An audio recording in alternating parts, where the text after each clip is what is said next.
Assalamualaikum warahmatullahi wabarakatuh. Sahabat Yoma TV, jumpa lagi dengan saya Muhammad Saleh.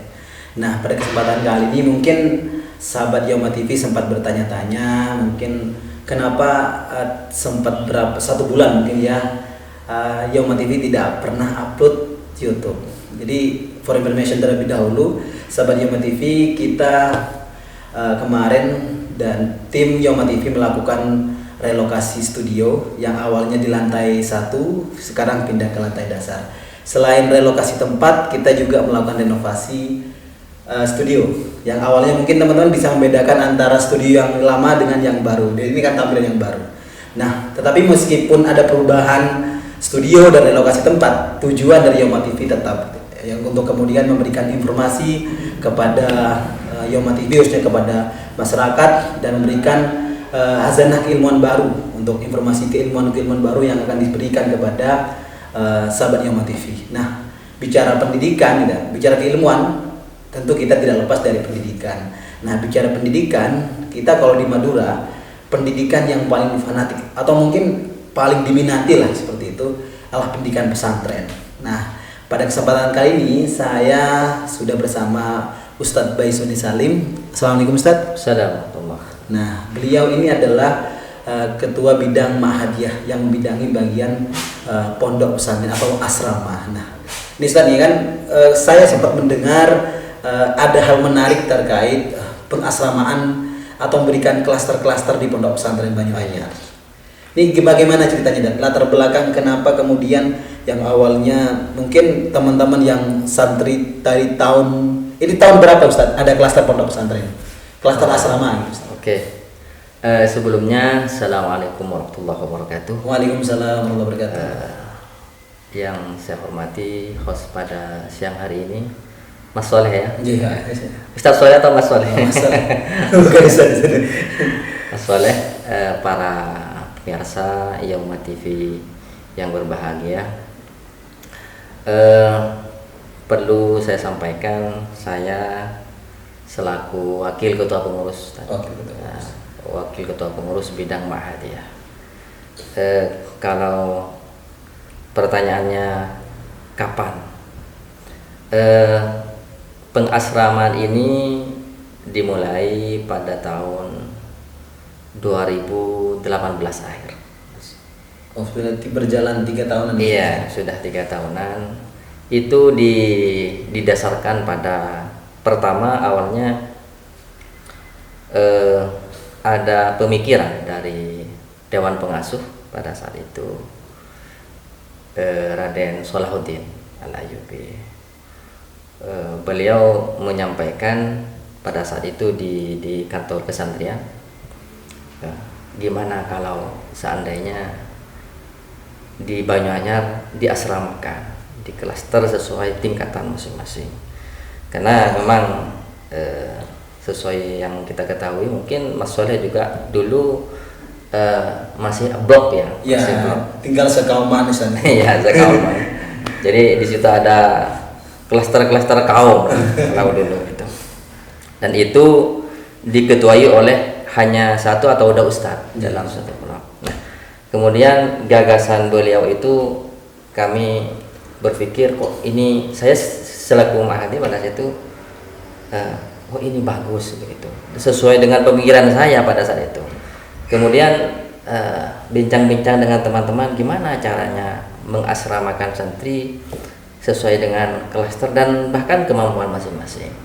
Karena begini, kalau pemikiran saya, kalau dibiarkan seperti blok-blok seperti dulu, saya kok malah pesimis terhadap perkembangan kemampuan santri. Karena begini, saya melihat kalau ngumpul itu sekauman, ya kalau kaumnya itu bagus, ya. Kalau tidak bagus kan gimana ya kalau gitu. Faktor lingkungan akan mempengaruhi jelas. Kemudian saya melihat ketika nyampur yang masih tingkat MTS, nyampur sama aliyah, kemudian bahkan yang sudah perguruan tinggi, yang kuliah, maka pemikirannya itu tidak sama. Kadang yang masih MTS itu sudah berpikir kayak orang dewasa begitu, padahal secara keilmuan dia masih rendah. Nah, yang dewasa yang sudah ahli ya kadang kekanak-kanakan. Maka pemikiran beliau kami tindak lanjuti, yang kemudian diseriusi, kami mengadakan rapat dan kami mengadakan studi banding pada saat itu. Kemana Ustaz? Pertama ke Pondok Pesantren Al-Falah Kediri, yang saya sama-sama menganut salaf, ya, pondok salaf, tetapi di sana sudah sistem pengasramaan. Nah, kemudian yang kedua ada pondok modern itu di Solo, namanya As-Salam, itu sangat modern sekali. Dua pondok pesantren ini yang kami kunjungi dan alhamdulillah menemukan gambaran terutama di Pondok Pesantren Al-Falah Kediri itu, yang sedikit-sedikit lah kami juga mengambil gambaran juga di Pondok Pesantren As-Salam, walaupun tidak cocok karena memang sangat modern di sana. Jadi kalau diaplikasikan di Pondok Pesantren lainnya rasanya kurang sesuai, kurang cocok lah, gitu. Tapi secara utuh kami mengambil gambaran yang ada di Pondok Pesantren As-Salam itu. Maka kemudian kami rapatkan secara berkali-kali itu, Ustaz. Berkali-kali, bahkan kemudian sampai pada akhirnya kami diminta presentasi di depan pengasuh, dan itu hadir semuanya, kiai, bahkan almarhum Muhammad Syamsul Arifin, kemudian pada saat itu ketua yayasan Kiai Hasbullah Muhammad Syamsul Arifin, bahkan Kiai Rafi Husin, kemudian Kiai Salahuddin Al-Ayyubi. Kami mempresentasikan dan semua pengurus, terutama wakil ketua pengurus pada saat itu hadir untuk menyaksikan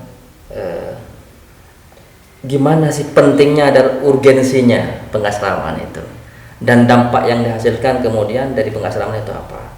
Kami sampaikan panjang lebar dan alhamdulillah kemudian diterima oleh pengasuh, begitu. Itu ceritanya. Jadi latar belakangnya itu muncul dari idenya. Iya, Kiai Salahuddin Al-Ayyubi. Berapa jumlah asrama Ustaz untuk sekarang? Untuk saat ini asrama itu berjumlah 10. Iya. Ada klaster-klaster khusus macam ada, pasti ada. Ada 10. Pertama Midat B. Midat B itu markas dirasah B. Itu khusus santri baru tingkat MTS, SMP, dan MI. Masih menengah ke bawah lah begitu. Untuk khusus santri baru ini. Kemudian yang kedua ada DMB 1. DMB 1 dirasah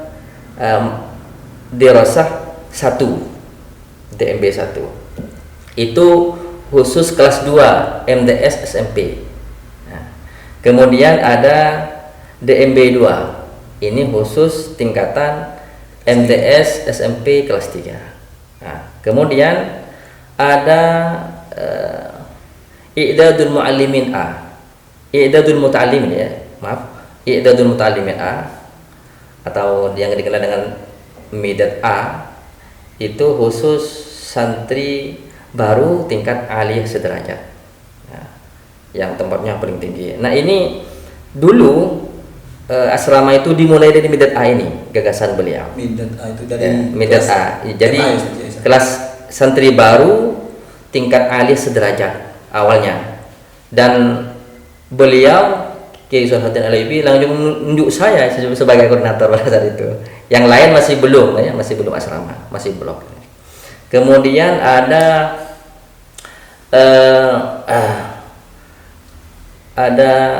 dirasah A. Dirasah A ini kelas 2. Kelas 2 tingkat MA sederajat. Kemudian ada Madad. Madad itu kelas 1 tapi lulusan Banyuanyar. Kelas 1 tingkat alia tapi lulusan Banyuanyar. Oh, MTS SMP-nya. Iya, Madad namanya. Nah, kemudian ada 2 asrama, ini asrama peminatan. Ada 2 peminatan. Ini sebagai informasi saja, terutama kepada masyarakat, terutama lagi kepada wali santri, untuk alumni nanti untuk bisa punya gambaran putranya itu mau diarahkan kemana begitu. Nah, Ada peminatan. Yang pertama LPBA. LPBA itu Lembaga Pengembangan Bahasa Asing, yang bahasanya itu meliputi bahasa Arab, bahasa Inggris, bahasa Mandarin, dan bahasa Turki. Bahasa Mandarin, Turki, bahasa Arab, Inggris. Iya, Inggris 4, ada 4 bahasa. Yang untuk bahasa Turki ini masih tahun ini mulai tahun ini. Kemudian ada yang kedua yang peminatan ini ada takhusus keilmuan. Takhusus keilmuan ini banyak sekali. Contoh Ustaz. Jurusannya ada markas dirasah fiqhiyah. Itu markas apa? Ya, markas yang khusus pengembangan konsentrasi kepada pemahaman fikih. Kayak Bahsul Masail itu? Iya, Bahsul Masail. Itu. Kemudian ada markas kitabiyah. Kitab ini khusus bagaimana santri itu pinter baca kitab. Semacam metode. Dan di situ ada iktisyaf, kemudian ada al-isyari, kemudian yang seterusnya ada markas falak. Falak ya. Jadi yang sekarang sudah dikombinasikan dengan metode falak modern lah istilahnya. Ya. Kemudian ada markas faraid juga. Kemudian ada markas seni dan bakat yang meliputi kaligrafi, kemudian tilawah dan semacamnya. Kemudian juga ada markas akuntan. Jadi akuntan juga. Mau belajar akuntansi? Iya, ada. Jadi ada banyak santri itu yang punya, kan ini kita bicara potensi santri, maka santri yang berpotensi karena memang kita tahu bahwa setiap santri itu punya potensinya masing-masing. Jadi ketika sudah punya potensi, kan eman-eman mereka tidak diasah potensinya. Yang potensi di akuntan ya masuk di markas akuntan ini selama saya tahu gitu. Jadi intinya pondok memberikan kamar-kamar, kemudian setelah santri mau masuk kemana gitu. Sesuai kemampuan dan bakat. Sesuai kemampuan dan bakatnya. Bahkan alhamdulillah banyak santri yang sudah sukses lah ketika mereka masuk, dengan catatan mereka betul-betul fokus. Tetapi perlu digarisbawahi bahwa untuk masuk di dua asrama peminatan ini tidak serta-merta, Mas Wale. Dua asrama itu dua asrama. Dua asrama LPBA dan khusus ini. Ya, jadi tidak serta-merta santri baru langsung boleh masuk. Nah, ini saya bertanya, kan tadi ada dari Idan, Midat. Nah, apakah proses asrama itu harus diikut semua baru bisa mengikuti pengembangan dan khusus itu? Oh ya, tidak harus selesai semua. Begini, sistemnya begini. Ketika sudah selesai dari Midat B, katakanlah kelas 1 tingkat MTS sederajat, maka ketika naik ke DNB 1 itu kelas 2 dengan syarat, kan Al-Quran itu ada kartu-kartunya. Kalau kartunya sudah hijau, maka boleh masuk lembaga peminatan ini, boleh. Selama dia masih kartu di bawah hijau, kuning atau bahkan putih yang rosip, maka tidak boleh. Maka dia harus fokus kepada ngaji dulu, dan di asrama itu dibimbing. Ya. Jadi syaratnya untuk masuk dua lembaga peminatan ini harus kartu hijau dulu. Nah, syukur-syukur sudah kartu merah begitu atau mumtaz. Ustaz, yang tadi kan harus mengikuti yang kartu. Apakah masih ada asrama untuk santri kecil kan, HTQ kalau dulu? Itu masih berlaku tidak, Ustaz? Nah, Midat B itu HTQ dulu. Oh, iya. Jadi yang Midat B itu tempatnya anak-anak kecil memang. Baik MI, santri baru tingkat MTS, kelas 1 MTS, kelas 1 SMP, kelas 1 MI, bahkan kalau ada TK. Tapi untuk saat ini selama pengasraman itu belum ada yang TK. Kalau MI banyak. Jadi HTQ yang dulu itu dan tempatnya mandiri, ya mandiri. Artinya memang khusus digembleng dasar-dasar. dasar-dasar yang sesuai dengan kapasitas mereka.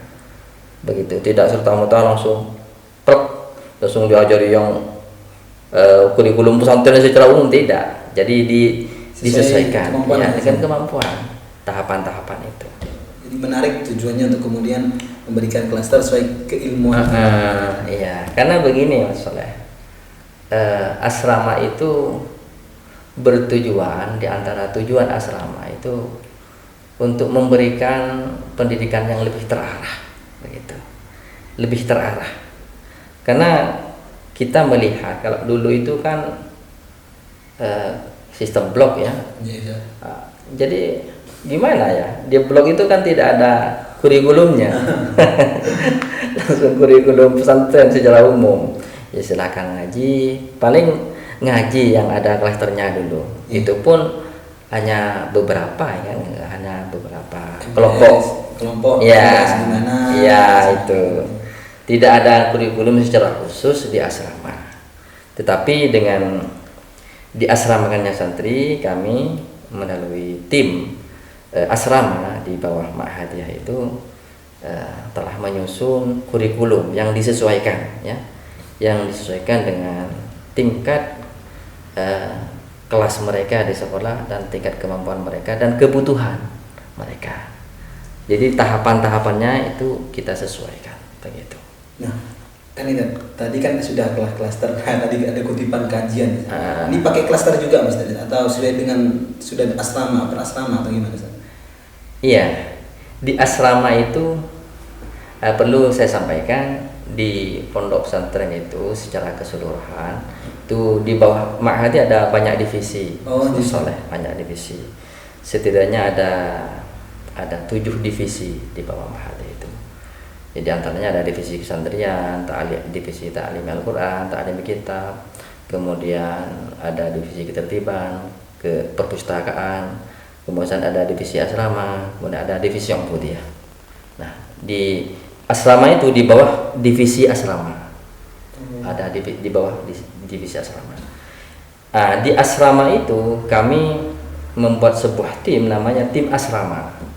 Yang mana tim asrama itu tugasnya untuk memikirkan semua yang berhubungan dengan pengasramaan, mulai dari ubudiyah, kemudian dari kebersihan, termasuk kepegawaian, sampai kepada kurikulum asrama.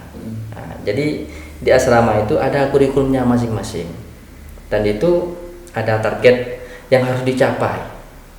Kalau dulu kan enggak, Mas Soleh mungkin masih nuntut blok. Ya sesungguhnya lah. Yang penting ngaji, Ustaz. Ngaji ya. Ngaji. Jadi untuk saat ini, kalau menurut saya secara pribadi itu sudah kurang cocok lah dengan perkembangan zaman. Dan saya lihat perkembangan pondok pesantren di mana-mana itu sudah sistem pengasramaan. Mas. Ini Ustaz, mungkin sebelum mengakhiri untuk diskusi ini, mungkin salah satunya saya Ustaz. Jadi prosesnya apa? Mungkin bisa disampaikan kepada khususnya masyarakat, alumni dan wali santri. Kan jujur saya juga ini Ustaz, ketika datang ke pondok pesantren dulu kan sistem pakai Ustaz asrama. Datang ke blok P kan saya blok P. Itu datang ke istilahnya kaum misalnya. Datang ke kaum. Hari ini kan sudah ini. Jadi bingung. Nah, mungkin kenapa ini sebenarnya? Kenapa harus diubah gitu. Karena sudah terjawab. Mungkin harapannya mungkin biar memberikan pemahaman kepada wali santri karena mungkin santri baru kalau dulu langsung kan ke kaum. Nah, hari ini harus di klaster sesuai. Mungkin ada harapan dan kepada wali santri mungkin diberikan pemahaman Ustaz terkait penerapan klaster asrama. Di awal pengasrama itu banyak pertanyaan yang muncul seperti itu Mas. Kalau dulu itu sekauman enak, yang mondok langsung ke kaumnya kan begitu. Dan bahkan di awal-awal pengasramaan itu banyak santri yang kurang kerasan karena emang tidak ngumpul dengan kaumnya kan begitu. Tetapi lambat laun paradigma berpikir seperti itu mulai hilang karena memang sudah terbiasa dengan asrama.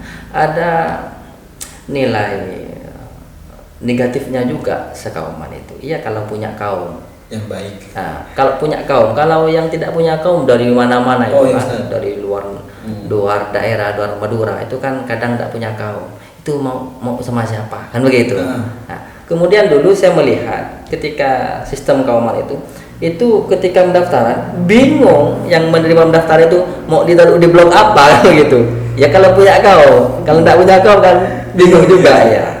Nah, semenjak dilakukan sistem pengasramaan itu sudah tidak bingung lagi karena sudah punya tujuan yang jelas.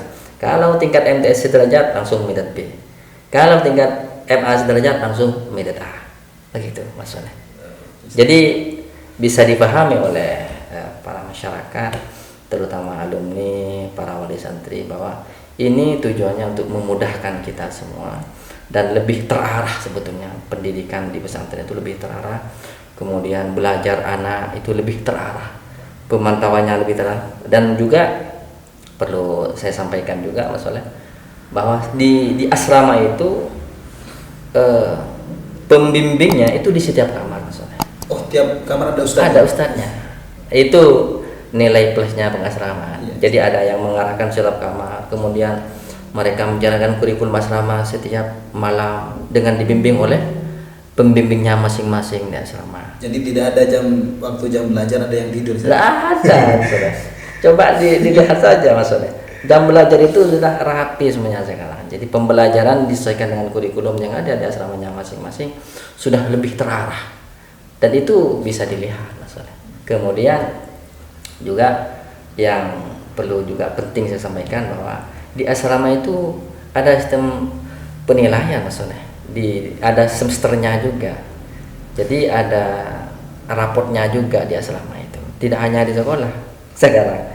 Jadi karena di asrama sudah ada kurikulumnya, maka otomatis di situ ada penilaian, ada rapotnya, dan rapot itu harus ditandatangani wali.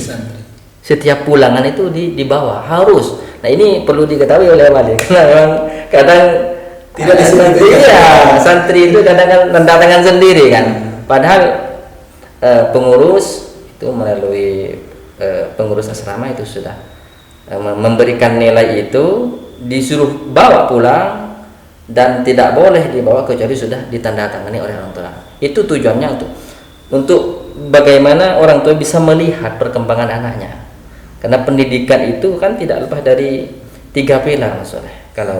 Kalau konsep ta'limun muta'allim itu ya kan ada jiddul ustaz, ada jiddu al-walid kan begitu, orang tua, kesungguhan ustaz, kesungguhan orang tua, kemudian kesungguhan anaknya. Untuk melihat perkembangan anaknya itu kan orang tua itu harus melek sekarang, harus betul-betul melek, artinya harus sama-sama tahu bagaimana perkembangannya. Dengan itu pengurus itu mengadakan sistem raport untuk mengetahui predikat anaknya selama 1 semester begitu. Menarik sekali ya. Jadi iya. Mungkin kalau ada season lebih lanjut mungkin bisa bahas masalah pengasraman misalnya. Iya. Karena sangat menarik tadi pembahasannya, mulai dari tujuannya, pengasraman. iya. Mungkin sudah ada beberapa pesantren sudah menerapkan seperti ini, iya. itu karena mengikuti perkembangan. Ya, bahkan hampir keseluruhan dengan pesantren menganut asrama ya. Saya melihat banyak, bahkan kemarin ini kami juga studi banding di Pacet itu. Mana Pacet ini? Amanatul Ummah Ustaz. Amanatul Ummah, kemudian juga di Bumi Selawat. Bukan, ke Jogja juga, ke pondoknya pengasuh Kerap ya. Kerap ya. Yang Alim Asum atau Al-Munawwir Ustaz? Yang Al-Munawwir ya. Di Pacet itu sudah sistem pengasramaan. Ya, Ustaz. Jadi di klaster sesuai dengan tingkatannya masing-masing. Dan saya rasa itu lebih relevan lah untuk zaman sekarang. Ya. Terima kasih Ustaz sudah meluangkan waktunya bercerita sama-sama tentang pengasramaan. Adik saya sahabat Yoma TV, mungkin itu dari pesampaian yang disampaikan oleh Ustaz Baisuri Salim, semoga bermanfaat. Akhir kata saya Muhammad Salim, mohon maaf jika ada kata-kata yang salah. Akhirnya, wassalamualaikum warahmatullahi wabarakatuh. Assalamualaikum warahmatullahi wabarakatuh.